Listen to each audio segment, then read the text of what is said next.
When their father died, Oliver became the guardian of his two younger brothers, Jaques and Orlando. But rather than giving them both a good education, Orlando was stifled at home. When Orlando confronts his brother, they fight, even though the kind old Adam tries to make peace. When Charles the wrestler comes to talk with Oliver about the rumor that Orlando is going to challenge him, Oliver says that Charles should fight his hardest. More injury to Orlando, the better. There are two cousins, Rosalind and Celia, who live in court where Celia's father is the new Duke. However, Duke Frederick is only the Duke because he banished his older brother, Duke Sr., making Rosalind happy to be with her cousin, but sad that her father has been unjustly stripped of his power. At the wrestling match, they see the young, handsome Orlando and try to convince him not to fight with the bigger and more experienced Charles, but Orlando says he wants to gain the prize and the honor, so Rosalind wishes him luck and gives him her necklace. When he defeats Charles in the match, Celia and especially the smitten Rosalind congratulate him, and he finds himself overthrown by Rosalind's beauty, unable to even say thank you for her kind words. When Duke Frederick hears Orlando's parentage, he is angry and sends him away, and then grows angry with Rosalind as well, jealous that Rosalind draws attention away from his daughter Celia. Celia speaks eloquently of her love and commitment to her cousin, so that when Duke Frederick banishes Rosalind, both cousins decide to run away together. Celia disguised as a country maid, Rosalind dressed as a boy, and the witty fool Touchstone comes with them. In the woods, Duke Sr. and his lords are braving the harshness of winter, but happy in music and nature away from the corruption of the court. When Orlando reaches home, Adam warns him that Oliver has grown still more dangerous and means to kill him, so Orlando and Adam run away into the woods together as well. But the journey is difficult, and by the end, Orlando carries the exhausted Adam, bringing him to the banished Duke's court, where they are welcomed, well-fed, and entertained. Duke Frederick is upset that Oliver did not manage to kill his brother and sends him in search of Orlando.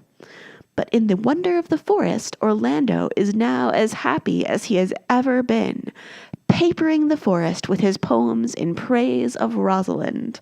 Celia discovers that Orlando wrote all these love poems, and no sooner has she told Rosalind than the two disguised ladies meet up with Orlando, and they come to an arrangement that Orlando will meet with Ganymede for anti-love lessons, where he will pretend that Ganymede is Rosalind.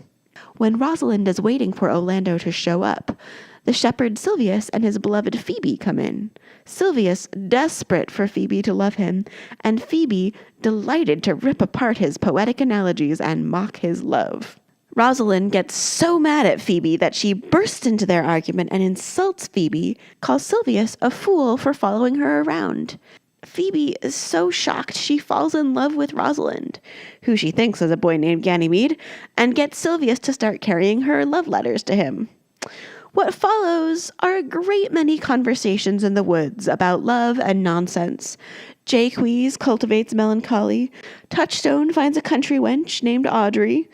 Rosalind and Orlando talk about each other and their love with various amounts of snark, and often with poor Celia as the awkward third wheel in the background.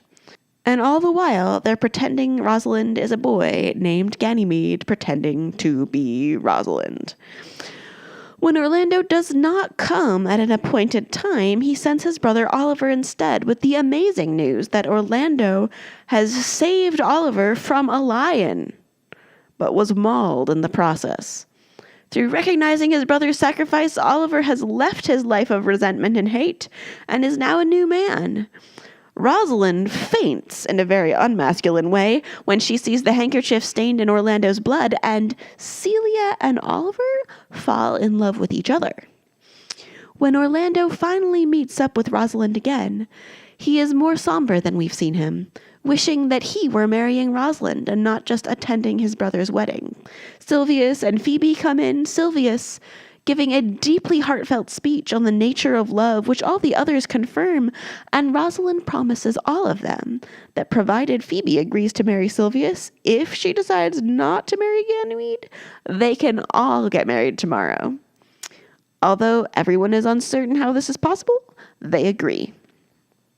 In the last scene, Rosalind appears without disguises, is reunited with her father, and just as they are all about to have a gigantic quadruple wedding, in comes extraordinarily good news from Jacques de Boys, who says that Duke Frederick had been coming to kill them all out of jealousy, but in the forest he met an old religious man and had a massive change of heart and has decided to give the title of Duke back to his older brother and live as a hermit in the woods. So, Rosalind marries Orlando, Celia marries Oliver, Phoebe marries Silvius, and Audrey marries Touchstone with singing and dancing and joy.